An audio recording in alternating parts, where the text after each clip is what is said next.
Hey, you're here for episode 2 of the Sustainability Podcast. Today, we've got Will Goodwin from Tumelo. I'm Guy from Minitech Partners. I look forward to running you through this quick episode. So let's get stuck in and go from there. Let's go, Will. Tell us a little bit about the business. Yeah, sure, Guy. Thanks for having me, by the way. So we're Tumelo, and our whole goal is to give investors back their shareholder rights. So right now, when you invest in a company, you get access to a performance. Well, it turns out that by having an ownership stake in these companies, you actually have additional rights, such as voting, such as knowing where your money is, for starters.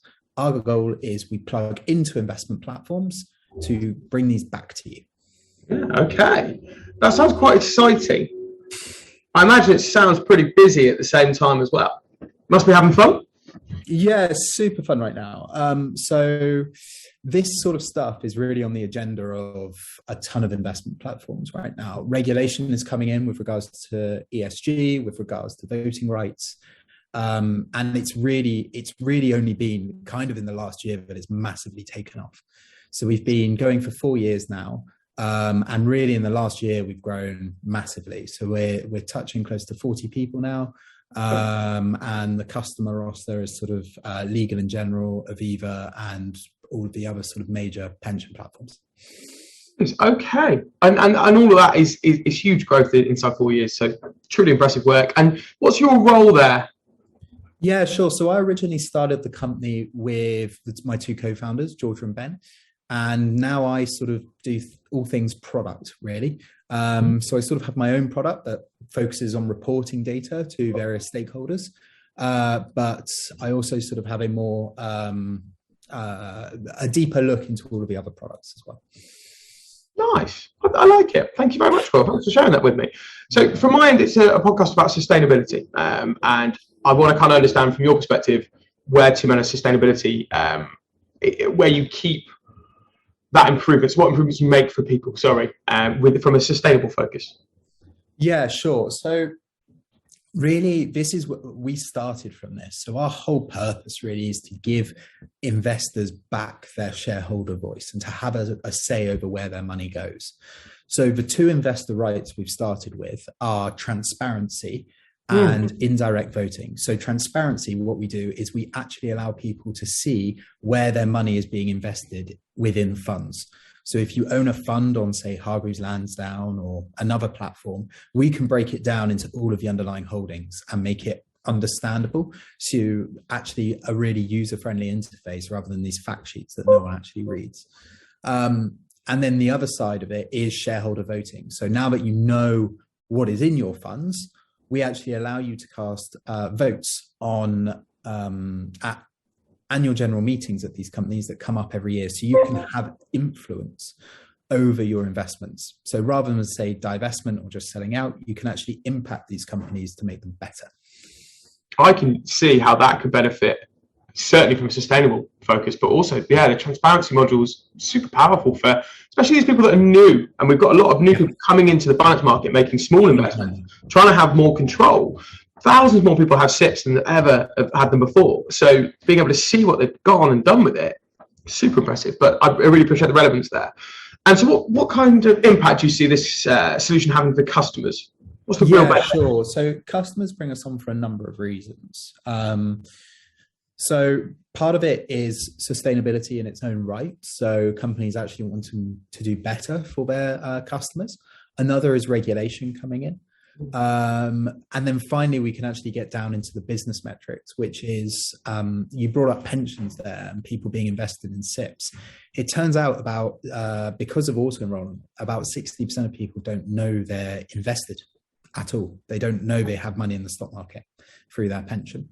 So a large piece of this is us educating and engaging the user. So typically pension platforms see very low engagement rates. We come in and we 10x that basically for these investment platforms. So we educate the user, we bring them back to the platform. We basically teach them the importance of the pension and actually increasing their contributions. Fantastic. I can certainly see that. Thank you. And I feel like the return on investment for the customer isn't necessarily financial, but what is the return on investment? Well, it is financial in itself. So we're seeing people increase their contribution levels on their pension platform. So now that they see where their money is and they can have influence, they're putting more money into their pension. And that's how the pension platform makes money in themselves. So what they do is they charge a percentage of assets under management in terms of a fee. So that could be 0.1 all the way up to sort of 1%. Yep. And they take that over the course of the lifetime of the customer. So if you're able to increase someone's contributions into their pension, say by £100 a month, which is very good for them, it's also good for the customer, because it's also good for the platform, because the platform's going to have them, well, say they're 25 years old, they're going to have them for 40 years, 40 years of increased pension contributions and therefore increased revenue. Huge, massively beneficial. Okay, I like that. Is this solution for any sort of company? Is there a kind of specific customer that you like on this platform, and hopefully we can reach some of them today? Yeah, absolutely. So it's really investment platforms that we sell to. Mm-hmm. So the likes of, say, so we've got the pension platforms. That's great. We're starting to branch out into the retail market as well. So platforms like, say, Hargreaves Lansdown or Free Trade are the sort of massive ones that you might know in the UK. So we started with pensions because the end user is typically very unengaged. We're now bringing shareholder rights to the retail investor as well. Nice. Of course, aware of HL. HL are based in their head office in Bristol, just down the road from us. So no, 15-minute walk for us as well. And how do you see this market evolving in the next few years? Yeah, I think it's going to be table stakes. So investment platforms right now in the market really compete on functionality, right? You really start to see feature parity start to come into play with these investment platforms. So the more who start to adopt, the more who have to adopt going forwards as well. It becomes those minimum requirements where suddenly someone doesn't just have access to performance, but everything else that comes with being an investor. We think that's really important. So there's definitely the direction of increased shareholder rights going forwards. I think there's also this momentum around ESG as well. Like inevitably, if people can see where their money is going, they care more about it. If you can see all of your, like FTSE 100, top 10 companies, BP, Shell, people care about that, and people want control over where their money's going. It takes me as an emotional investor even further down the journey. I run my own SIP, I make investments, and I do it on a knee-jerk because I like it and I like what I see. I'm going to go through these documents and I'm going to discover a little more, and I'm going to make a quicker investment, or I'm going to up my monthly investment. And I can definitely see the product journey there. And what are the major roadblocks or frustrations that you face at the moment? Major roadblocks or frustrations.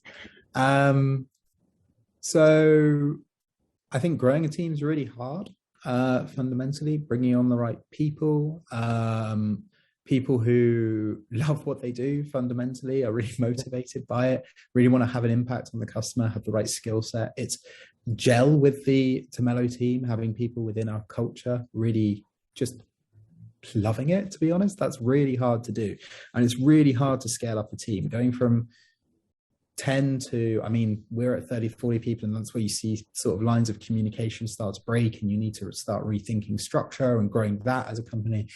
All of these things are hard. I mean, it's not impossible. People have done it before, right? There are lots of businesses out there who are larger than 40 people, so there's all solvable problems, but it's like a whole journey that I'm going on, especially. I mean, I'm quite young, right? So, and I've not grown a business before, and I've not worked in a big business before. So trying to become a big business, you suddenly think, wow, we need some really experienced people on this team to really figure out how that works.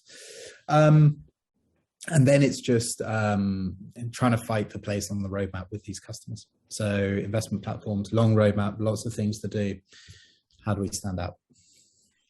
Well, you can hear already that the passion you share for bringing people through and on is so. Although you're on the journey, it's a long road, and we all go through it. I'm in the similar size to you, and I definitely see the lines of communication is breaking. But the fact that you care so much about bringing people through is what's going to be the saviour there. So I totally, and I think many of the people watching this will empathise with the challenges that you face. I'm sure people will be able to offer some advice as well. So let's go from there. And what challenges have you had? Sorry, forgive me. What challenges have you had to overcome with a key hire? I imagine there's quite a few senior roles. Which ones are the most difficult? Which ones are the most difficult? So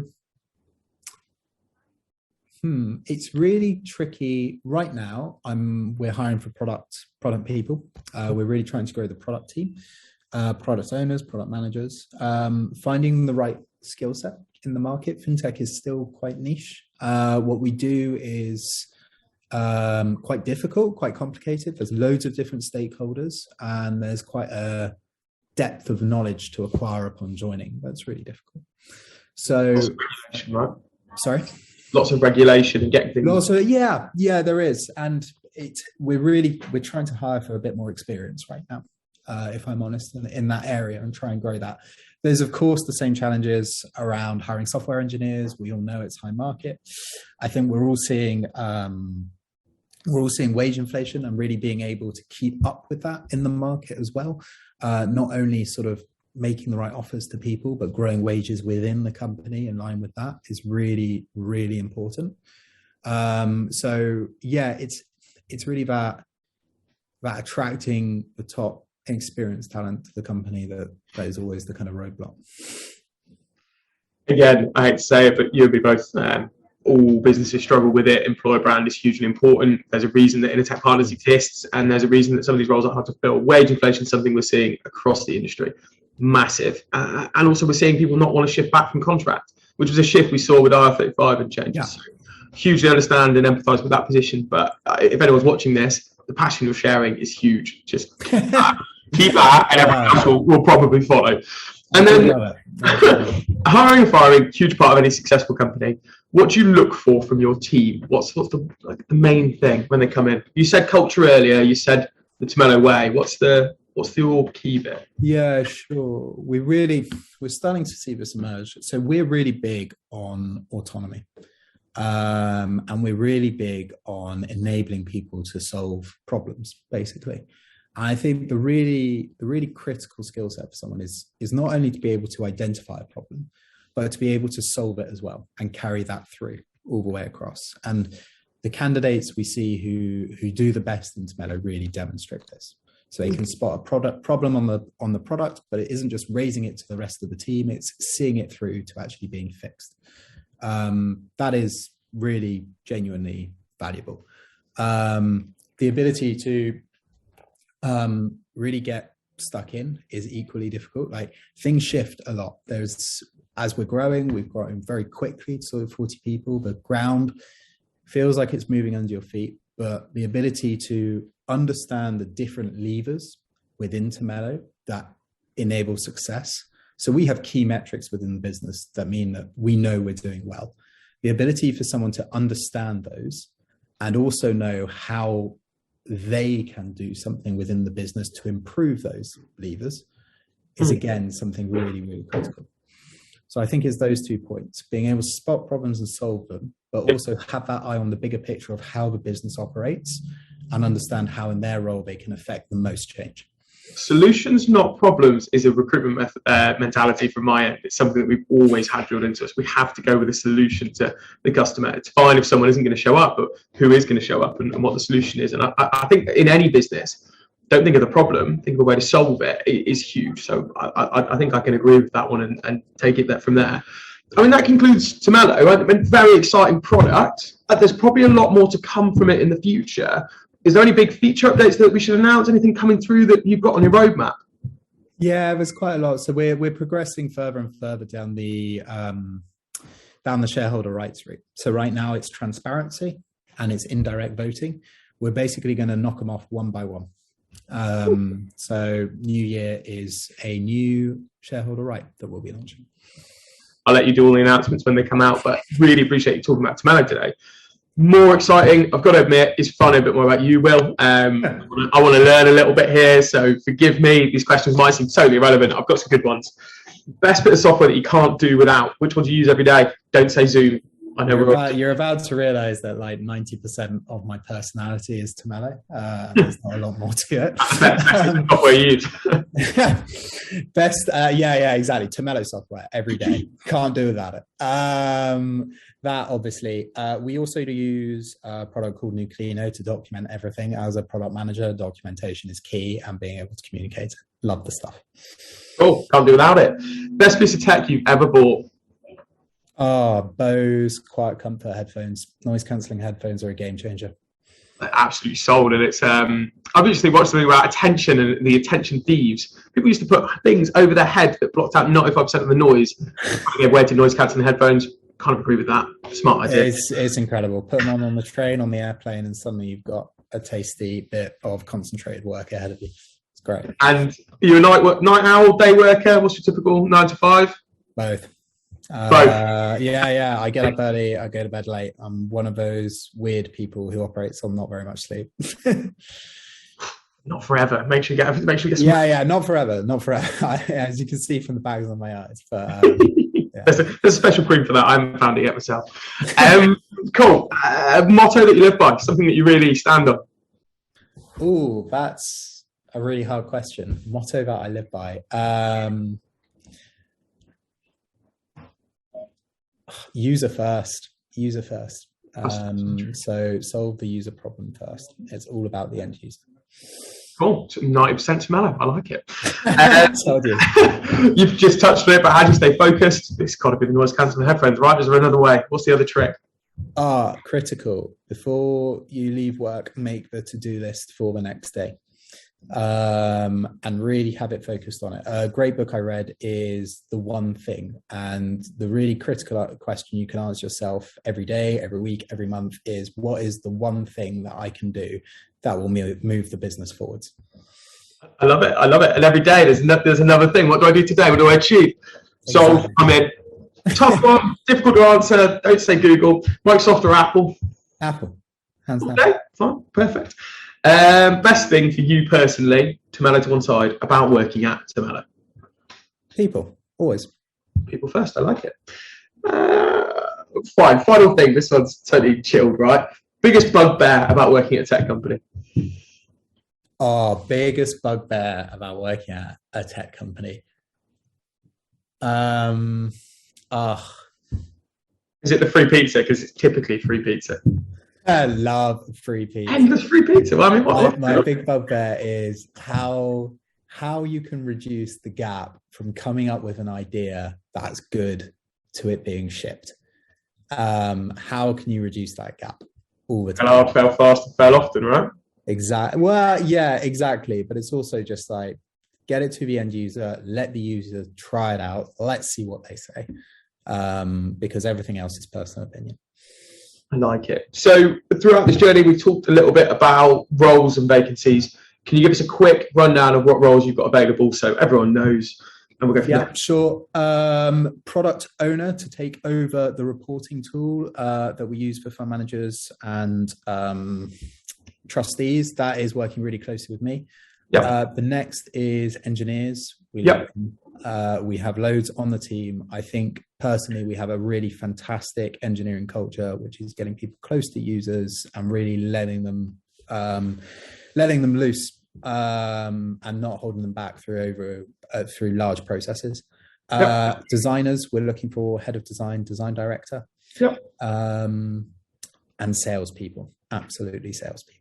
Nice. So what I'll get you to do is just post your job ads underneath this podcast when it's posted. Hopefully we get that spread nice far and wide and people can see it. From my end, I've learned enough. I think by watching this, I probably understand a bit more about Tumelo. I personally am going to go and sign up if I can as an end user. I'd encourage other people to do the same. Any final sign-offs, Will? Just thanks for having me. It's been great. Absolute pleasure, mate. Thank you very much.